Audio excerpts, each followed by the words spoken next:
This Steve Jones Show podcast is now loading.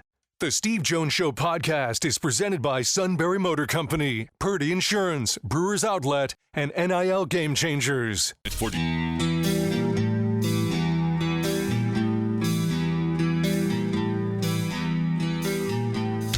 Bringing you an in-depth look at Penn State sports and more. This is the Steve Jones Show on News Radio 1070 WKOK. The Steve Jones Show is presented by NIL Game Changers, Sunbury Motor Company, Purdy Insurance, and Brewers Outlet. Now from the Sunbury Motor Studio, here's Steve Jones. It's brought to you by Sunbury Motors, 4th Street in Sunbury. Sunbury Motors Kia, routes 11 and 15, Elmels Wharf. Online, sunburymotors.com. Ford, Kia, Hyundai, best in new inventory. Great pre-owned inventory with the Sunbury Motors guarantee. And a terrific service department that backs it up every step of the way. Sunbury Motors, 4th Street in Sunbury. Motors Kia, routes 11 and 15, Humbles Wharf, and online, sunburymotors.com. And now we bring in the outstanding Neal Coolong. Sir, always a pleasure. Welcome. Hey, Steve, I'm having some phone problems. You're having... Well, hit it on the side. Hold on, I'm going to try again. What have I told you over the years with that equipment? Okay, with that equipment, some of it's made in the old Soviet Union. It only understands force.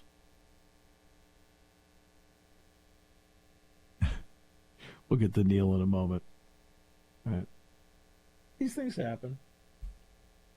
It's no big deal. It's why we have live radio. These things do happen, so we make our adjustments and move on from one thing to the next. Tennessee, by the way, did win the College World Series last night. They beat Texas A&M. Good game in Omaha. That was terrific.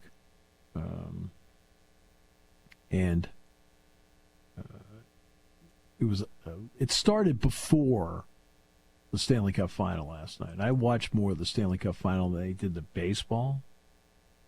But, I mean, credit where credit's due. I mean, it was a really good game. I thought it was, for the most, Omaha's a great host.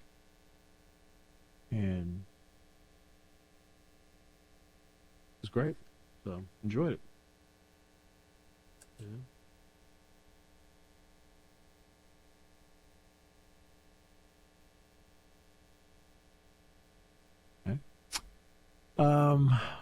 Let's see. So while we'll wait for Neal, I can tell you I've gone to some basketball practices. Football's going through the conditioning part still right now. I mean, they're doing that. Football also just finished up its last major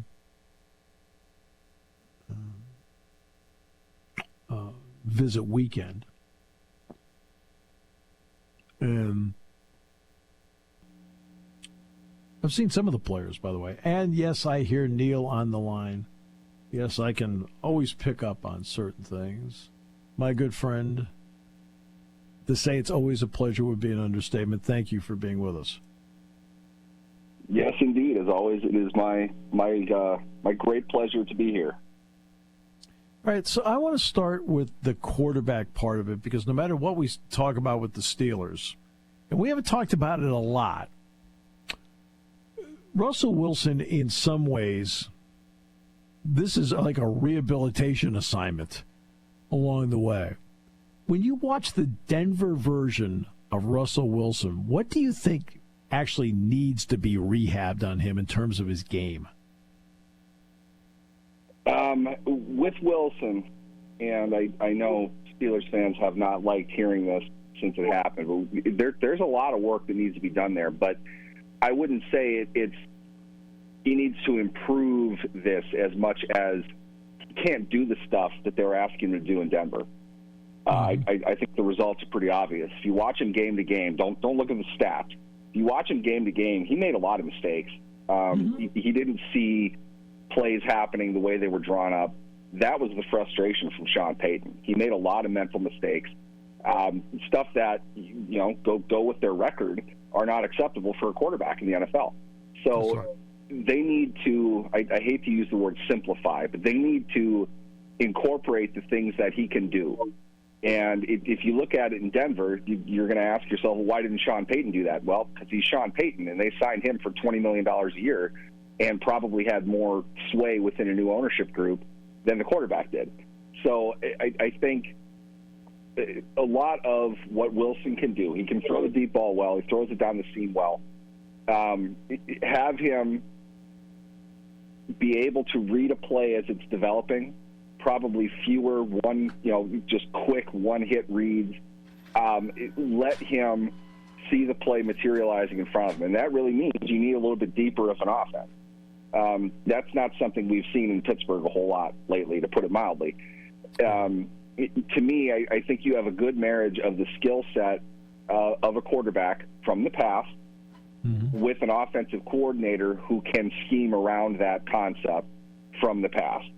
So in a way, it's almost a reclamation project both for Russell Wilson and Arthur Smith. I think in that they need to run things that don't have as much complexity but are allowed to develop a little bit more to give Wilson the feel that I think he was lacking when he was in Denver, if that makes sense. He didn't have rhythm. He passed on things earlier in plays rather than later, which is, the primary receiver is this. That's where the ball needs to go. He doesn't really operate well like that. I think he's going to get the sense of where the ball needs to go in his mind, and you need to be able to create enough options for him to be able to do that. And to be successful with that, a lot of trust that needs to take place. Probably going to be saying you can't make an omelet without breaking any eggs. He's going to. I think he's going to have a few turnovers and a few frustrating situations where a play could have been made, but he passed on it for something else. They have to establish that trust, and they're really going to have to kind of let him go. I think that's why they made a thing of saying Russell Wilson's the starter. We brought him in. This is our guy. I think they need to build that up. I think to get the most out of him with a new offense, he's going to have the freedom to do the things that it has worked for him in the past. He had some success here and there in Denver, but not really enough game to game playing within a very rigid structure. He needs to be able to get the ball down the field when those opportunities are there, and he needs to be able to lean on a running game to set up a lot of the movement, a lot of the play action stuff that he's used to running. I think that's exactly what they're going to do. It's in my mind, it's a great fit. It's a question of how well they can blend together for who they are now versus what they've shown in the past. Right. So now let's get to the Justin Fields part of it. With the new kickoff rules, it's at least been floated that he might be a part of it. So we'll start with two parts. Number one, let's start with the kickoff rule and your thoughts on it and the idea that maybe Justin Fields is a part of it. Let's start with the second one first. Whatever reason that came up and the manner in which it was kind of broken to the world, I think might have been taken a little bit more seriously than what they thought. At the same time, though, when you have the space that you're going to have to operate to set blocking up, good open field runners are good open field runners. That's right. So while I don't think there's a way in the world Justin Fields is going to go for being a kick returner, I do think you're going to see the teams that want to be the most creative with this having the most success. To a point where, there probably is a bet that I could make on this. I wouldn't mind dropping $100 on there's going to be 3+ kick return touchdowns in week one. It's crazy, I know, but I think it's one of those things that you're going to understand how to run it far better than you're going to understand how to cover it in week one. Coming out right away. It's very different. It's unique to this game, obviously. It makes sense for where they want to go as far as limiting, high-speed, violent contact, and it's not like anything that we have seen at the NFL level. So some people are going to be well ahead of the curve on this, and some people are going to be way behind the curve. We're going to see that quickly within the framework, at least the first couple weeks of the NFL season. I think Justin Fields could be effective within that. He's a great open field runner. He has great feet. He's very quick. He sees what's coming at him. In fact, I would even argue a good running quarterback would have success with this because it's very similar to the kinds of stuff that they break consistently. And Fields, for as big as he is, obviously he's fast in a straight line sense. He's not Lamar Jackson, but he's twice as big. He's really, really quick. He's very agile. He's great at eluding defenders in the open field, and that's really what this is going to be. There's a lot more space to work with. They're not going to have as much time to close in around somebody, which is what you do on a kick return. You're staying in a lane until you're breaking in to converge on whoever's carrying the ball. This is going to be much more straight-ahead running, and with that, I think somebody like Fields could be effective, just in a theoretical sense. That said, there's absolutely no way he's going to be returning kicks. Fields, oddly enough, as the backup like quarterback, Wilson, that's right. They're both in contract years, so they're not going to put themselves into a position to unnecessarily risk injury. Obviously, nobody's talking about Wilson doing this. I just mean Fields, the position that he's in. He's a free agent next year, so he wants the opportunity to throw the ball. He doesn't need to show anybody else that he can run it anymore. I can't imagine he would be on board with it to the point where I don't think it was even serious. I think it was just something they floated as he might be the best open field runner on the team. That's the type of guy you want back returning kicks right now. Okay. I mean, it's fair enough. I mean, I completely understand that as to what the thought process happens. But I think it's at least an interesting. You're right. The kind of runner you want to have back there. That part I completely get, is that's the kind of guy you want to have in terms of the ability to get in the open field. I mean, you'd love, for example, to put Lamar Jackson back there. I mean, he'd be something in that. Yeah, for the same reasons. You look at how quick he is. I mean, really, there's a difference between to the sideline. I jokingly tell a Browns fan friend of mine this, the Baker Mayfield speed, a guy that can get out of the pocket and can reasonably get you 4, 5, 6 yards angling to the sideline. That's, Baker Mayfield isn't slow, but he's not fast. Lamar Jackson is side to side, all gaps, all distances fast. You get a guy like that in this situation where he has both his left and his right to move, he would be dangerous. In this situation, I think at the same time, I think it's common sense. If Lamar Jackson has 10 yards of runway and you're coming at him straight and he can elude you to his left or his right, he's going to make some guys look stupid. He's going to break some ankles and he's going to make some plays. He absolutely would dominate in this. Now, that's not to say that there are not very shifty, very fast other players that might not have the franchise value that Jackson does, that you don't need to put back there. But at the same time, there is an instinct behind this, and I'm not even sure if it can be defined. But it's athleticism plus vision, creating some type of preternatural anticipation. There's an instinct to running in the open field, and Lamar Jackson might be the best that we've ever seen, or at least since Barry. Since Gale Sayers, these were guys that knew where somebody was going to move before anything would happen, and they could set it up, break at the right time, and make guys miss. Jackson is that level of a runner that in something like this, I mean, it'd be fun.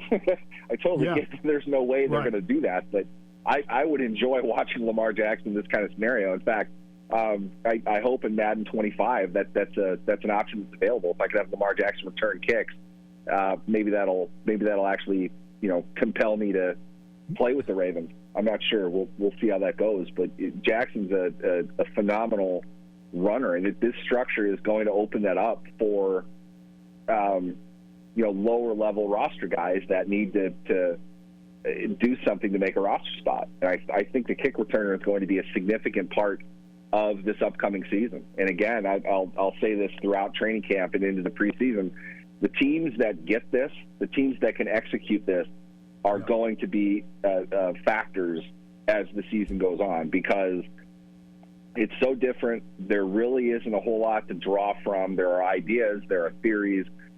Some will work really well, some won't at all. I think you're going to see a huge gap between the good ones and the bad ones, and that's going to be the factor in a lot of games this season.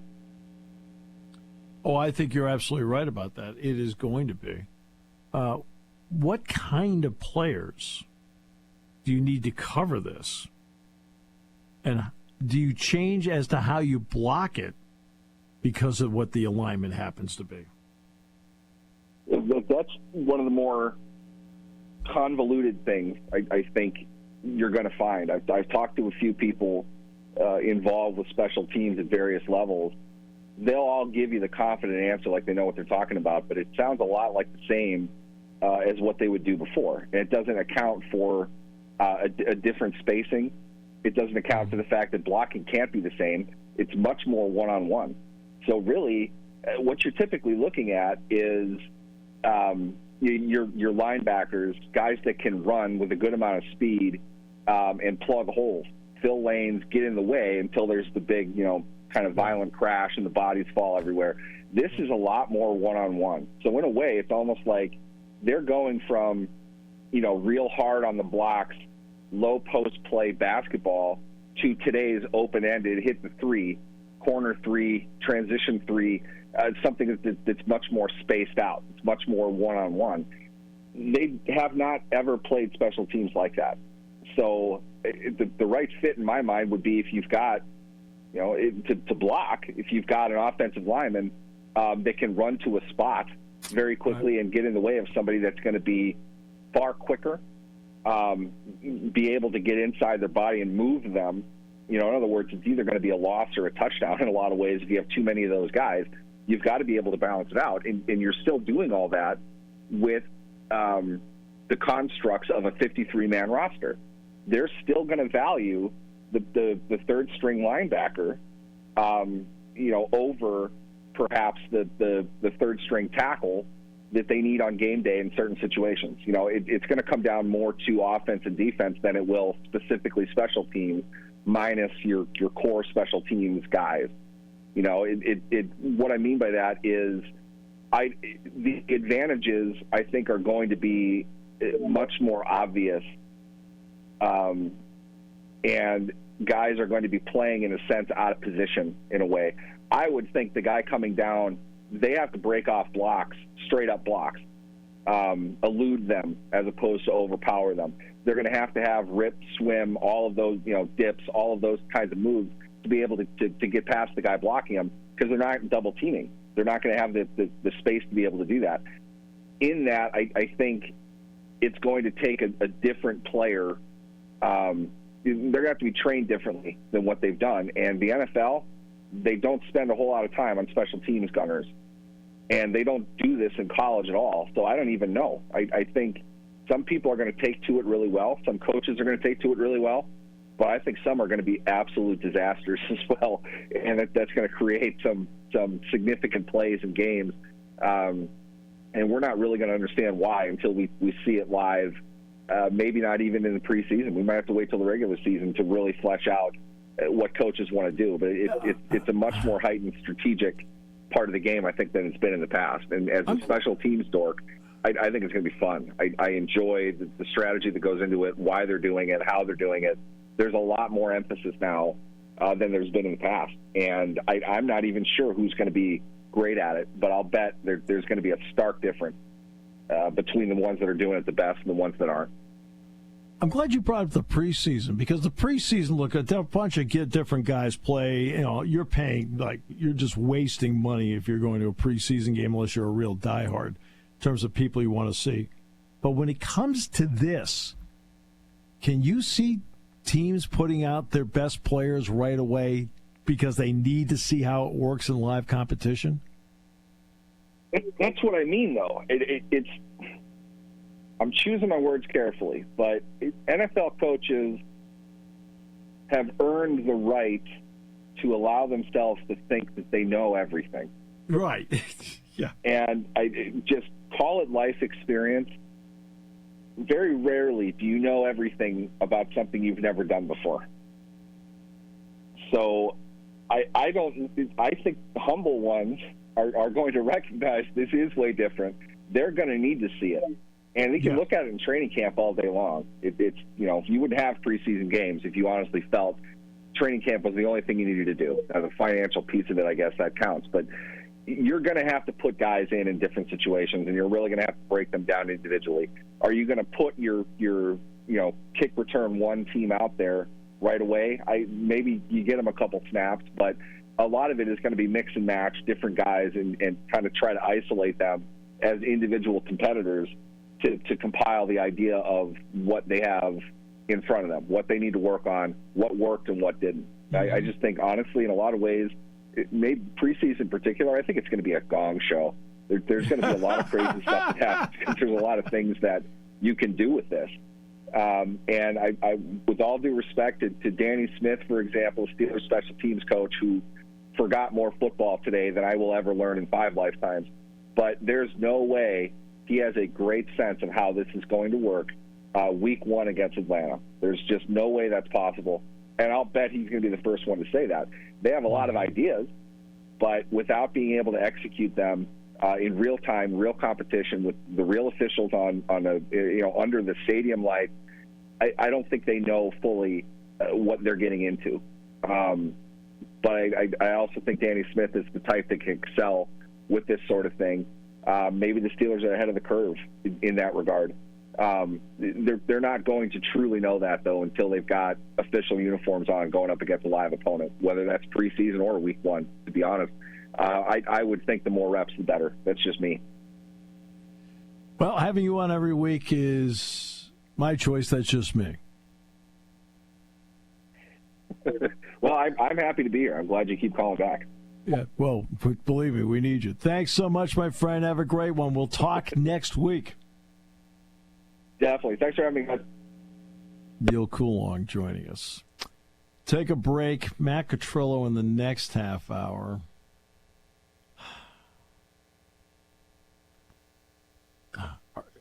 Have you and I decided to stay for that? I am. I will. All right, well, I'll go with the Unified Front then. I'll stay too. Here on News Radio 1070 WKOK. Party time, game time, or just fun time. Doesn't matter what time it is because it's Brewers Outlet time. The Beverage Supermarket has the area's largest beer selection. Imports, microbrews, ciders, and domestics. Pick from over 100 ice-cold 12-packs and dozens of 24-ounce singles. Soda, snacks, hot sauces, fresh roasted peanuts. Make it one-stop party shopping, and don't forget the pickle bar. So whatever you're celebrating or just doing it up, Brewers Outlet, Reagan Street, Sunbury wants to see you. And thank you for your years of patronage. You want a unique way to display your brand. You need a team of seasoned experts to work with. You want to reach customers who buy. You want NIL Game Changers, a versatile consulting agency powered by former student athletes and coaches who work as NIL sports agents. NIL Game Changers will help you build powerful relationships with customers through compelling stories, with student athlete influencers as your leading edge. Finally, we'll equip you with the right media to drive your success home. NILGameChangers.org, building meaningful relationships with your customers.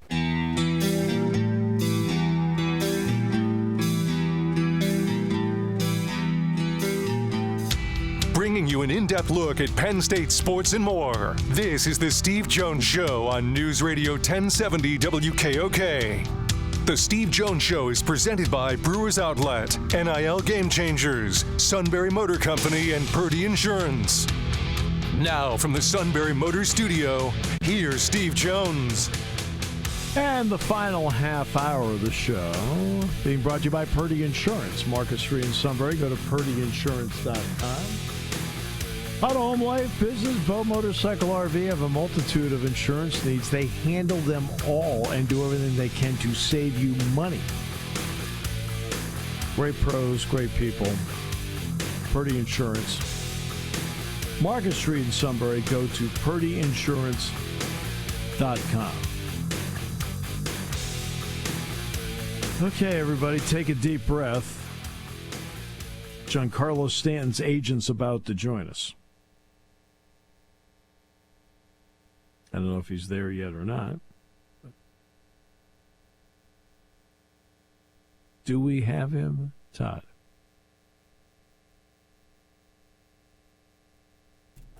Sorry about that, Steve. Somebody called when Matt was supposed to call, so now I have to try and get a hold of Matt. It's one of those days, isn't it? Yes, it is. Actually, what the call was about was the guy. It's a man from Georgia asked about the mineral rights under Penn State, and if Penn State has those, because apparently they've found lithium with the natural gas, and would Penn State be able to use that?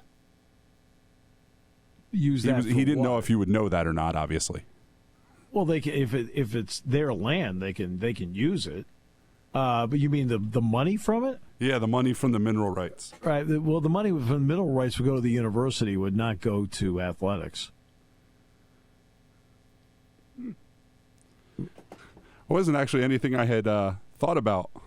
No, but this is something Jack Ham and I have talked about this. Now, lithium, no, I did not know about lithium, but we've talked about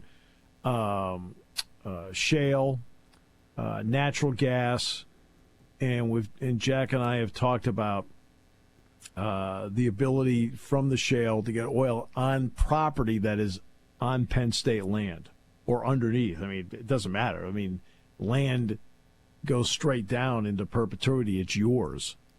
And Penn State owns the land. If they have the mineral rights to it, which I believe they do, then yeah, they can garner money from it, but it would be for the university, not for athletics. I just can't see Pat Kraft out there with a rig right now, trying to take care of it. I just can't see it. It's a great question, though. It's one of those things that I hadn't really thought about. No, but Jack and I have talked about that because, I mean, Jack does cold brokerage, so he knows, essentially what is around here, and that certainly would be something that would be possible for the university to take advantage of. Now, the university on its own won't be able to get it out of there. They don't have that kind of capability. They'd have to hire somebody to do it. But yeah, I mean, that's always a possibility when you have that. So, great question, though. Great question. It's the Pat Kraft out there now. Come on, keep digging, keep drilling. This is great. But no, it would not benefit athletics. It would benefit the university. But it also takes time to do stuff like that. So we'll get Matt on in a few moments.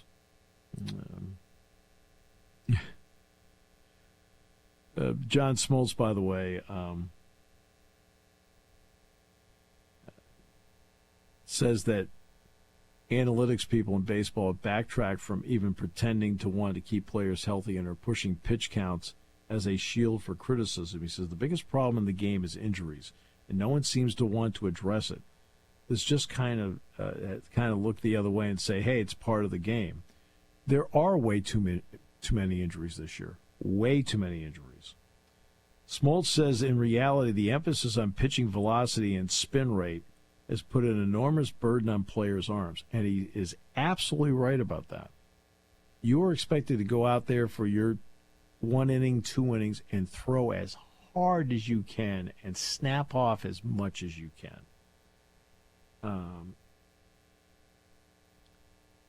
Smoltz said that the reward system is why players are chasing it, and I don't blame them. But the reward system is flawed. You're asking pitchers to throw as hard as they can, spin it as much as they can, and then, oh, by the way, limit what they do when they get near 100 pitches. It's a broke system. It's a broke philosophy. You won't hear anybody talk about it. See, but John's right about it.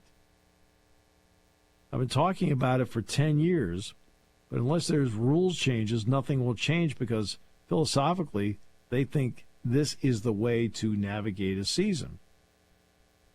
Now, as you know, John Smoltz gets ripped by the analytics community all the time as an analyst. Right?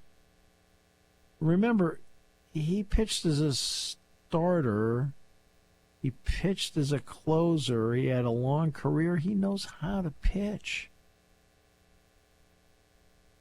And you're telling him his business? Because you have data? Really? Like, Game 7 World Series? Pitch for pitch? Toe-to-toe? With Morris? For the Twins? In a 1-0 game in 10 innings? You're telling that guy what's best for a pitcher? When he was standing on the Metrodome mound in Game 7 and pitching in the biggest moment of his life like it was July? That's the guy you're telling how to pitch? Interesting. Smoltz says he believes front offices are comfortable pushing pitchers to the brink because they know they have the depth to withstand injuries, meaning they no longer worry about players' health and a negative outcome. This is where I give the Phillies a lot of credit. I give the Phillies a ton of credit because the Phillies, Nola gets you into the 7th inning. Wheeler gets you into the 7th inning. I mean, they are not afraid to let their guys go out there and pitch. And I think that's a big reason why the Phillies have had great success this year. They are not afraid to let their guys pitch into games.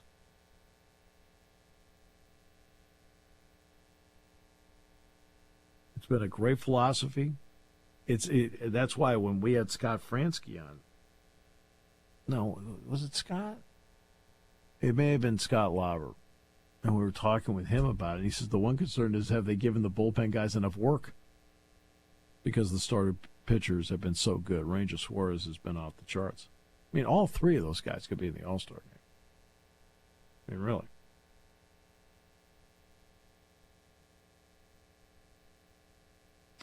So while teams use pitch counts, do we have Matt? No, I was just going to say I'm having a hard time getting a hold of him. So He's probably out in the yard supervising right now. Something's not straight. Knock down those weeds. Let's go. But, Daddy, I'm only 4. That's right. You're not 3 any longer. Let's go. Can hear him now. Right. While he's on a lounge chair with a lemonade. So right now, the same thing is going to happen for the rest of the time because this is what they figured out. He told Michael Barr. He said, I have enough arms. They're not ready, but I have enough arms to fulfill a calendar year if some of my guys get hurt and I'm not managing innings. So while teams use pitch counts to keep pitchers from being overtaxed, Smoltz called BS. He believes those limitations are just a cover for the extreme wear and tear teams know they are putting on their players. I would argue that the pitch count has single-handedly hurt the game in the way that we manage it and the way that we have golden rules. Analytics came into the game almost guaranteeing that they would put players in the best place to be successful and keep them healthy. Well, only half of that is true. In other words, put them in the best place to be successful, not be healthy. So you never talk about keeping them healthy because they know that doesn't work. Smoltz called out teams for relinquishing strict caps on pitch totals and more during the postseason, arguing that showed it was not based in fact. He said Major League Baseball knows there's an issue and will mandate a change among teams sooner rather than later. Smoltz believes the league is just waiting for recent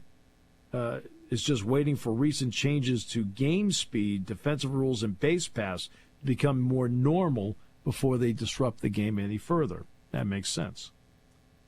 This is one area that won't change until there's a rule change and it's coming. They just can't enforce it right away because they just made 3 great rule changes. And I think all 3 are great. But the starting pitching has been trying to be eliminated by analytics for a long time. Small suggestion would be a link to the availability of the designated hitter only to the portion of the game in which the starting pitcher is still in place. So there's no such thing as dumb things anymore when you want to change the course of action. By the way, we are coming up on the 50th anniversary of, you can do it, Tommy John surgery. Did you know that? No, because I didn't guess it, but it doesn't surprise me. We're coming up on the 50th anniversary of Tommy John surgery. According to David Sampson of Meadowlark Media, teams brought young pitchers in knowing that they had limited chances of a long career in order to chew their arms for depth in a 162-game season, because there's now a built-in expectation of Tommy John surgery. You can find stories of parents opting to have their kids have Tommy John surgery without needing it in high school now to get it out of the way. That's ridiculous. You never get cut unless you have to be cut. I don't disagree with what he's saying, but I think it's much more than Major League Baseball, and I think almost all levels of baseball have to come together and figure something out, because this is something that has to be built up from youth. I mean, you're not going to be able to throw these guys into the major leagues or into the minor leagues and expect them to throw like this, and they kind of do the same things to them in college sometimes, where that's right, where they are throwing 2 and 3 times in a weekend. So I think it's the sport of baseball itself might have to figure out a way to come together to solve this rather than just the major leagues. Well, actually, it's got to be the major leagues that solves it, because guess who sets the tone for all the other levels? Wow. I mean, do you think some high school guy sat down and said, hey, let's do this, this, and this? They copied it from the major leagues. Right? That's the difference. Right? Everything that's out there is a copycat right now. On everything. So when the then Washington Redskins ran counter Trey, what did the rest of the NFL do the next season? They ran counter Trey. Now, they didn't have those offenses. Joe Jacoby wasn't, and Russ Grimm weren't in the offensive line. So for some odd reason, it didn't work as well. But teams were running counter Trey. Right? Bill Walsh brings in the West Coast offense. It works. Everybody starts running the West Coast offense. Everything's a copycat. And it's up to the major leagues to set the tone so that the copycats happen to be high schools and colleges and the minor leagues.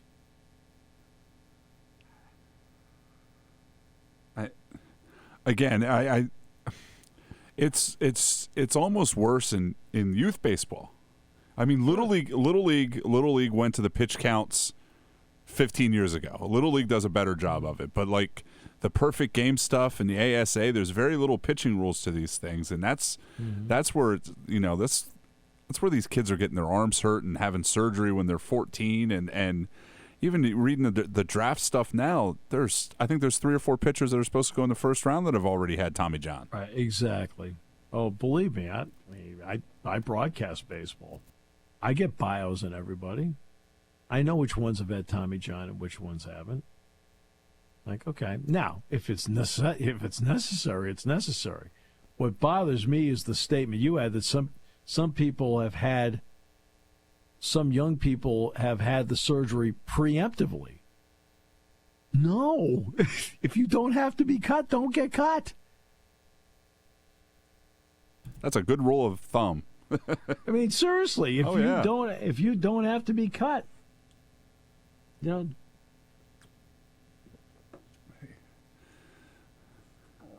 That's why they're trying the plasma injections and stuff now before they go into the Tommy John surgery. Yeah. Crazy.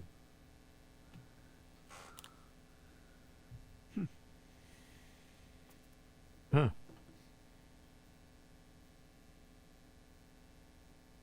And believe me, what you said about young people and parents getting a preemptive Tommy John is not unheard of to me. I've heard the same thing you have, and I just sit there and I shake my head like, "What are you doing?" It's like, okay. It is mind-boggling. I just don't understand the mindset that would allow you to get to that point. Yeah, I don't understand what the thought process is. I guess it reinforces it. I don't know. But then again, I've said this once, I've said it a million times, and I really mean it. Let kids be kids. You can't wait. Every waking hour can't be spent trying to get your kid to the majors, to the NFL, the NBA, the NHL, whatever it may be. Let them have fun. At some point, if they're really talented, it'll all come out. They won't get bypassed. They won't get overlooked. People are looking for talent all over the place. Right? Let kids be kids. Let them enjoy their childhood. Let them enjoy life. Because guess what? When it comes time to be serious, they'll be serious about it. And when it comes time to be serious, they'll be a better rounded person because you allow them to enjoy life. And it can't be all about, okay, we got to do this because do this because of what? Right? It's okay.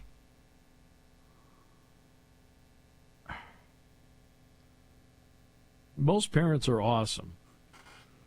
And believe me, these parents love their child. I've got it. But some of this stuff can go too far. And that's one of those that goes too far. Yeah. I wonder if we get mad on tomorrow's show. Because I'm worried that if he doesn't say something, it's going to be awful for coworkers, Lisa, the kids, because of all that pent-up anger. It'll be only one time in like the last 3.5 weeks. It'll be much more pent-up anger than just one show. Remember, he was at the beach. And he was yelling at the kids then about putting sand in their hair, right? Then we had that sad picture of the three of them longingly looking at the beach because he wouldn't let them out after that. It's just, and I think Mark's undergoing Tommy John surgery tomorrow. So, I don't know. No, I'm just kidding. Yeah, let's see if we can do tomorrow's show. I will do so. Yeah. All right. We'll come back, Mark. We'll wrap it up in a moment here on News Radio 1070. WKOK, your home of fun. When car repairs get difficult. Well, I just don't know. Me neither. We get good. Sunbury Motors. More than quality new and used cars, Sunbury Motors specializes in complicated auto repair diagnosis. They can handle intricate repairs and even complete auto body with service open Monday through Friday, 7 till 4. And Sunbury Motors has made simple repairs easy. Maintaining your vehicle is necessary. Finding the time to do it is difficult. Welcome to Sunbury Motors Quick Lane. Just walk in or call ahead. Relax in their remodeled waiting room with Wi-Fi, beverages, and snacks. Will Sunbury Motors factory-trained techs take care of your oil change, tire alignments, brakes, and inspections. Quick Lane, 6:30 to 6, Monday through Friday, Saturday, 6:30 till 2. Sunbury Motors, Ford and Hyundai, North 4th Street, Sunbury. And Sunbury Motors Kia, routes 11 and 15 in Hummel's Wharf. We take the out of auto repair. Hi, this is Season. For over 100 years, the Purdy Insurance Agency has been protecting families and businesses of the greater Susquehanna Valley and beyond. With the experience of our trained and knowledgeable staff, you can rest assured that your needs will be evaluated and met by some of the industry's best representatives. No matter what your insurance needs are, call Purdy Insurance today at 570-286-5855. Visit our website at purdyinsurance.com or check us out on Facebook to see what we can do for you. Hi, this is Steve Jones. Join me on Wednesday, August 7th at the Susquehanna Valley Country Club for the 33rd Annual Truman H. Purdy Memorial Golf Tournament. Get your 4-person scramble team together to support the Greater Susquehanna Valley YMCA. There are loads of prizes, including hole-in-one, closest to the flag, longest drive, and more. Call 570-556-4191 to get registered and then join me and Sunbury Broadcasting Corporation Wednesday, August 7th at the 33rd Annual Truman H. Purdy Memorial Golf Tournament.